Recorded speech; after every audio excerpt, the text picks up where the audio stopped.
Hello and welcome to Running the Table, the podcast where we run through everything on the table in the world of sports. And we're back at it again with Boombuster Believable, where we're continuing to work our way through the Big Ten, breaking down the men's basketball teams and their outlook for the rest of the season.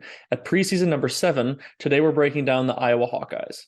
So Iowa currently sits at 17 and 10 and 9 and 7 in the Big Ten, which is good for tied for fourth with Maryland, Rutgers, and Michigan. So you can see the middle there is just a conglomeration of everybody where it's been really hard for anybody to break away other than some of those, top two, top three teams. But looking at some of their key players, we have Chris Murray, younger brother of Keegan Murray, who's currently in the NBA with the Sacramento Kings. Chris is at 20.7 points, 8.2 rebounds per game, and is shooting 34.7% from the three-point line. So he's their leading scorer by far. He's really taking after his brother in terms of leading the Iowa Hawkeyes in scoring by a large margin. And behind him is Filip Fabracha at 13.8 points and 7.8 rebounds per game. He is also shooting 33.3% from the three-point line.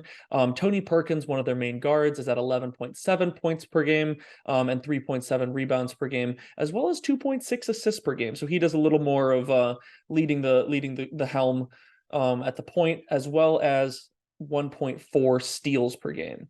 And then Patrick McCaffrey, who did take a break in sort of the middle of this year for a little bit, he made an announcement taking a break for mental health reasons. So a lot of credit for him for being able to take that step and make that decision to step back for a while. He is back now, and he is averaging 10.5 points, 3.9 rebounds per game, and is shooting 34.6% from the three-point line.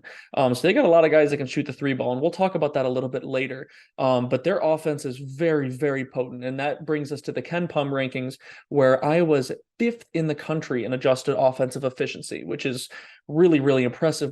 But the problem is their defensive efficiency is all the way down at 154th, which brings them to an adjusted efficiency margin of 38th.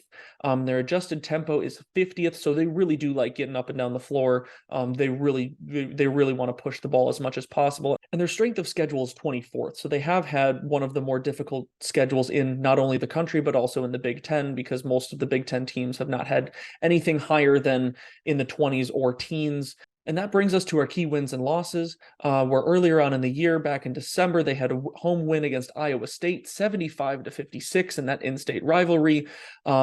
But then they also, middle in their non-conference schedule in December, they had a home loss to Eastern Illinois, 92-83 on December 21st. But the asterisk next to that game is that Chris Murray was out. And of course, when you're missing a scorer like that, obviously that affects the game a lot. But they were still able to put up 83 points. So not exactly an excuse to lose to Eastern Illinois, but there is something to be said when a guy like that is not playing for your team. They bounced back in early January with a home win against number 15 at the time, Indiana, 91-89. So you can see, I mean, they score the ball a lot in most games. Other than that, they've had some games here and there where their offense isn't quite clicking. But then they had a loss at Ohio State on January 21st, 93-77. So despite them being able to score the ball a lot, they're also susceptible to giving up a lot of points. But as we talked about earlier, the Hawkeyes have one of the most electric offenses in the country when they are on, and that really starts with their three-point shooting and getting out in transition. And that's why they have such a high-ranked offensive efficiency, as well as their adjusted tempo. Putting their shooting in perspective, they do not have a single player that averages more than 10 minutes per game who shoots less than 32% from the three-point line. That means basically everybody they put out on the floor for almost the entirety of the game can shoot the three ball, which is very tough for some teams.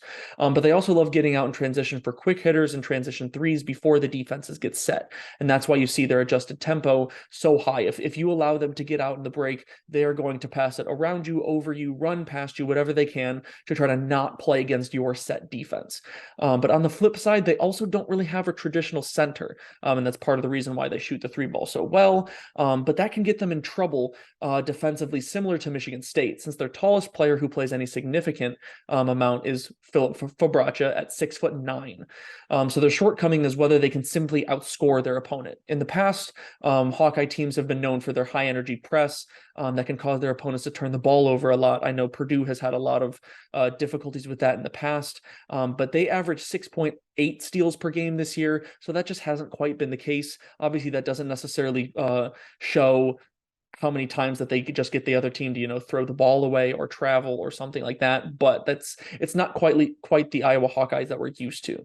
But despite some of their struggles at different points of the year, Iowa does find themselves as a 6th seed in the latest bracketology update, although that did come before their most recent 20-point loss at Northwestern last Sunday. As we've seen, Northwestern has been on a tear lately, but they'll look to cement their spot over the last couple of weeks of the regular season with games at Wisconsin and home against Michigan State next. But that's going to be all for today. We're getting closer, but there's still quite a few teams to go in the Big Ten before we're through them all. So I'm going to keep rolling through them all before Selection Sunday. But here on the channel, we've got all the NFL content from this past season, as well as plenty other Big Ten breakdowns, and we have so much more planned for the future. But if you want more from us, check out our other videos, like and subscribe, and until next time, peace.